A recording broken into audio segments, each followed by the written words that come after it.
Okay, for manufacturing of the parts of a curved staircase, treads and risers are normally fairly easy because they're often straight, but it's the curved stringers that need to be worked on. So what I've done here is I've added an extension uh, for unfolding or unwrapping, flattening, whatever you want to call it, your parts.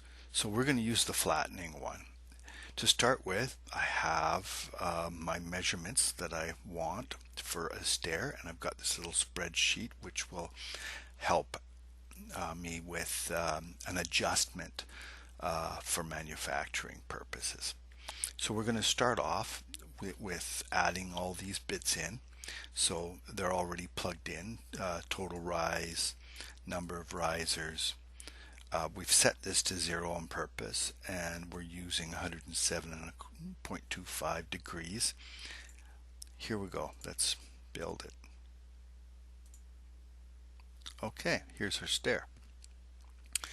Now, for the purpose of flattening, what I want to do is I want to grab just the stringers, and so I can temporarily turn off these other parts. So handrails, risers, and treads can be turned off. And I want to get a copy of each of these. So I'm just going to copy these, and I'm going to paste them over here.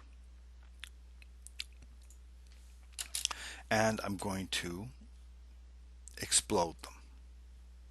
Okay, so now we have two stringers that are exploded. Now, for the purpose of the stringers, I want these two parts. So I'll copy them over. Yeah, over here is good enough. Once I've got a copy of those, I don't need this anymore, so we'll get rid of it. And I want this part. Oh, it's tied together. We'll fix that.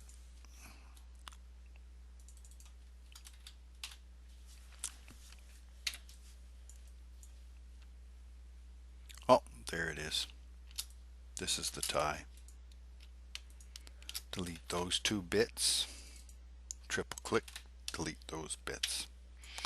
Okay, we now have the inside face of the inside of the radius of both inside and outside stringers.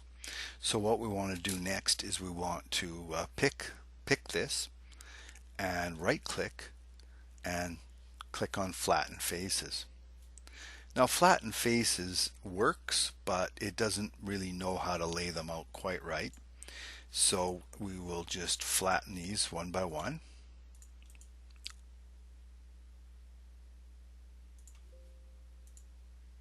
Okay, now we're going to kind of move them to where we want. So for easy math, I'm just going to put the first one, oh, I don't know, 6,000. So I want it right there. And this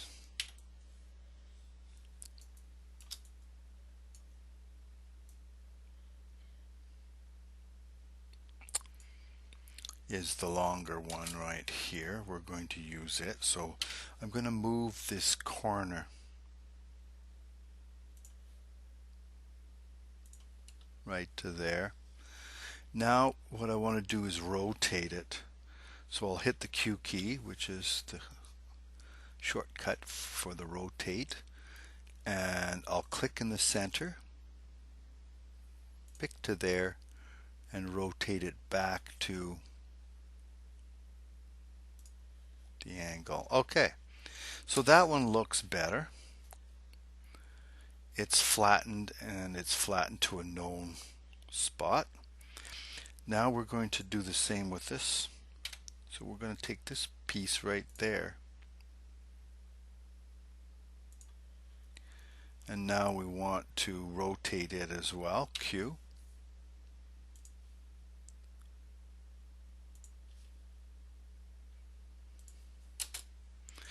And now we got to sort of move it over just a little bit.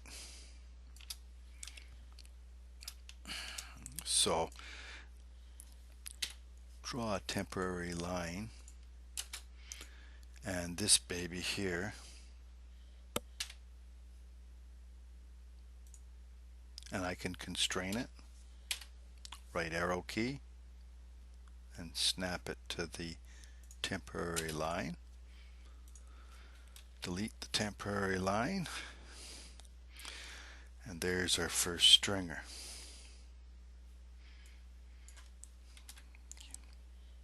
So now probably the better way to handle that is explode these two, and then we turn around and make them into a group. I want to soften the edges.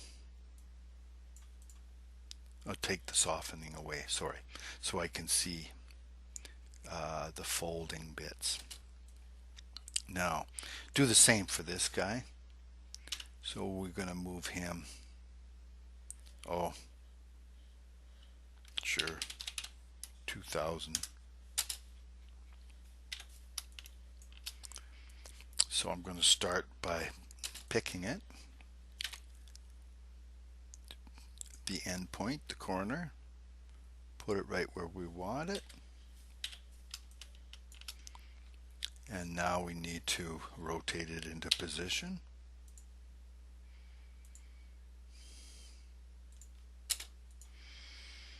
We're good with that one, and it's already in a group, but it's not laid out. It's got a funny angle to it, so we'll explode it,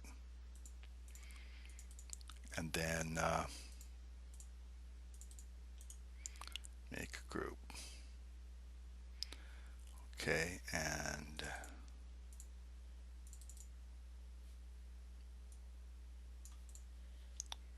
there we go. So we have now managed to flatten out the two stringers. One last little thing to note. Okay, and here's where we'll bring in the spreadsheet again. This is sort of important.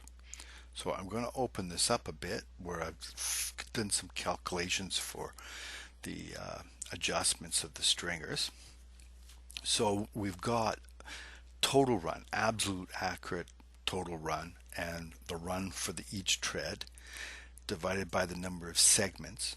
So we've calculated mathematically that this should be 45.068,76461. Now, since we have a model here and we have set up the precision and turned off the units just for ease, we can now, the actual is 45.06631. Now, having said that, what we can do is go back to the spreadsheet. This is the actual. This is what it should have been. So we need to stretch the stringer in the on the red axis only by that amount to come up with a proper accurate stringer for machining purposes. So I'm going to write this down. 1.00005400006 is my factor. So we start off, take this, hit the S for scale, and either side doesn't matter. I'm going to scale it this way. And as you can see, we can stretch it. So we move it in the direction we want and then start typing. So 1.000540006. You can see in the bottom corner that I've typed in those values. Hit enter, and now we should be close. We're not going to be dead on because we've got a little bit, but we're at 45.068,765. 45.068,765. And our spreadsheet said that we wanted to, where is it? Right here. 45068